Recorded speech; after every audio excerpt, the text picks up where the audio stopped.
Dire que nous vivons des temps difficiles est un euphémisme. J'ai eu la chance de naître sur cette terre il y a maintenant 60 ans. De la guerre du Vietnam aux attentats du 11 septembre en passant par la crise de 2008. J'ai traversé des périodes de profonds changements et d'agitation dans le monde, à divers moments de notre histoire où absolument personne ne pouvait prédire ce qui se passerait par la suite. Mais le niveau de peur et d'incertitude que nous vivons actuellement est sans précédent. Je le vois à travers le visage des gens. Je l'entends dans leur voix et, maintenant que nous sommes tous chez nous sans pouvoir interagir avec les autres, comme je peux le deviner sur les réseaux sociaux, nous avons peur.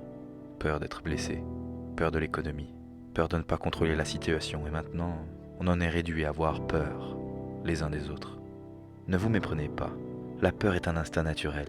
C'est notre vieux cerveau, résultat de 2 millions d'années d'évolution, qui nous protège à l'instant T pour nous permettre de survivre. Il est à l'affût de ce qui ne va pas, de façon à vous permettre de vous battre, vous enfuir ou rester figé face au danger. Mais si vous faites une de ces 3 choses à chaque fois que vous avez peur ou souffrez, vous allez constamment vous battre, fuir ou vous arrêter et mettre votre vie en pause. Et ce n'est absolument pas une manière de vivre. Écoutez, chaque jour nous prenons la route avec rien de plus qu'une ligne blanche qui nous sépare des voitures en face lancées à toute allure. Vous savez que chaque jour des gens franchissent cette ligne. Nous le savons tous. Cela tue des personnes innocentes qui pourraient être vous ou vos proches. Vous savez également que beaucoup de ces conducteurs sont alcoolisés, utilisent leur téléphone ou s'endorment au volant. Voilà les faits. Cela arrive chaque jour. Dans le monde, chaque année, plus d'1,4 million de personnes vont mourir dans un accident de voiture, soit plus de 3200 par jour. Malgré cela, nous continuons chaque jour à prendre nos voitures. Pourquoi ? Parce qu'il existe un mot 100 fois plus puissant que la peur. La foi.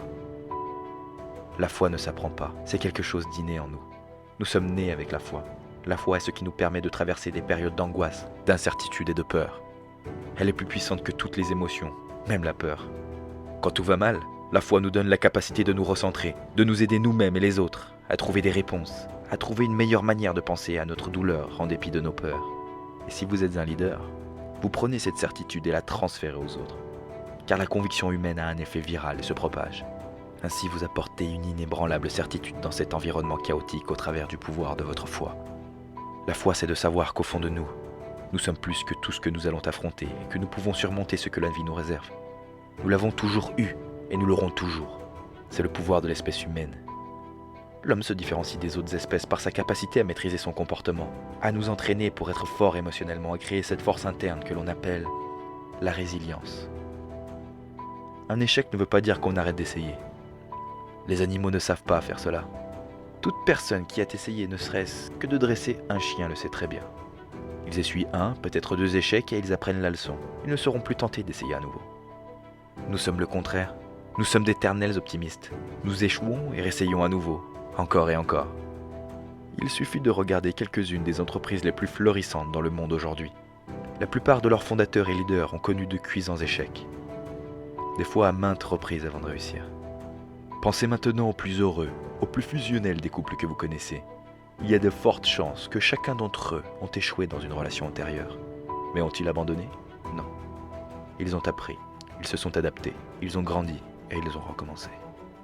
Notre don en tant qu'être humain réside dans le fait que nous sommes une espèce résiliente, adaptable par nature.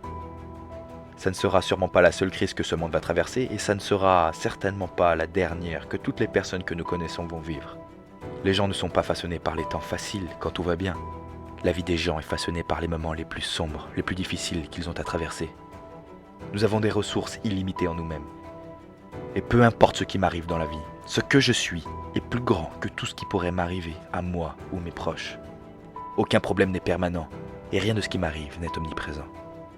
La vie est à la fois souffrance et plaisir, opportunité et challenge, naître et mourir. Il y a une période et un temps pour tout.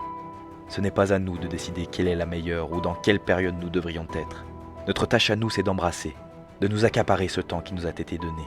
En ce moment quelque peu inhospitalier, ça ressemble beaucoup à l'hiver, n'est-ce pas ? Chacun est isolé dans sa maison, a essayé en quelque sorte de se protéger du froid, en restant au chaud. Et pour beaucoup de personnes, c'est la saison de l'ennui. Les écoles et les restaurants sont fermés, les événements sont suspendus.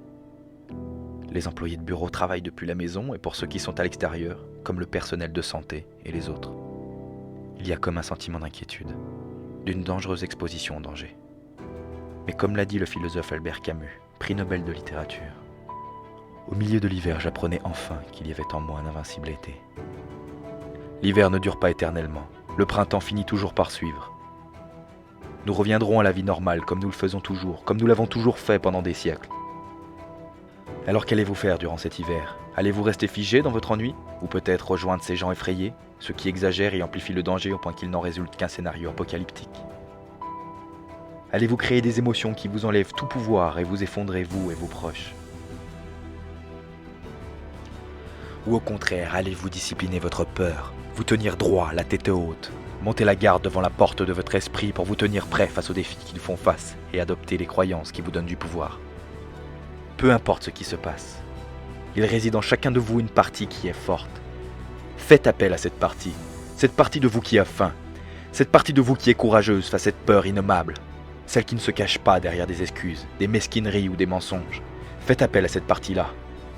Appelez cette partie de vous pour franchir ce pas et devenir ce pourquoi vous avez été fait.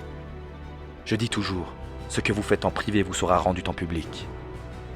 Aujourd'hui, c'est ce temps-là, ce temps que vous allez passer à vous entraîner, à pratiquer en privé pour vous préparer à ce qui vous attend par la suite. Si votre santé n'est pas aussi bonne que vous l'aimeriez, concentrez-vous dessus, profitez-en pour l'améliorer. Si vos relations sont devenues stagnantes ou distantes, utilisez ce temps pour renouer des liens avec les personnes que vous aimez. Chef d'entreprise, vous qui manquez toujours de temps, asseyez-vous et prenez le temps pour travailler sur vos business et non dans vos business. Pour élaborer des stratégies, adaptez votre entreprise à évoluer dans ce nouvel environnement. Planifiez, apprenez, évoluez. Parce que je vous le garantis, notre hiver va se terminer. Et quand ce temps viendra, vous vous retrouverez tellement en avance sur tous ceux qui n'ont pas usé de ce temps aussi efficacement que vous aurez ici fait un bond de géant. Vous allez faire une différence avec vos pairs et vos concurrents. En faisant cela, votre vie passera à un autre niveau, croyez-moi. Et comme vous le faites, je suis là pour vous. Ceux qui me connaissent, qui ont assisté à mes événements ou lu mes livres savent que je suis entier, que je donne tout ce que j'ai parce que je suis là pour servir. Je suis au service de ceux qui en veulent plus, ceux qui ont mérité ce qu'ils sont, de ceux qui avancent, de ceux qui défient les attentes et les limites. Je veux vous aider à créer, innover et faire de votre vie un chef-d'œuvre encore plus grand. Souvenez-vous, il est temps de prendre conscience de votre pouvoir et de vous rappeler à vous-même ainsi qu'à tous ceux qui vous entourent à quel point la race humaine est résiliente, flexible et forte à un point inimaginable. Inspirez, ne suivez pas. Découvrez de nouvelles façons d'innover, de créer, de donner, de soutenir celles et ceux qui ne passeront peut-être pas l'hiver. Inspirez avec votre vraie nature, car c'est avec cette foi inébranlable que vos aptitudes, qu'elles soient innées ou fruits de votre travail, pourront être réveillées. Révélez-vous sous votre meilleur jour pour vous-même et ceux qui vous entourent. C'est ainsi que nous pouvons résoudre tous les problèmes qui nous font face. La race humaine l'a toujours fait et le fera toujours. Soyez forts, vivez avec espoir, avec passion. Que Dieu vous bénisse. Anthony Robbins, 2020.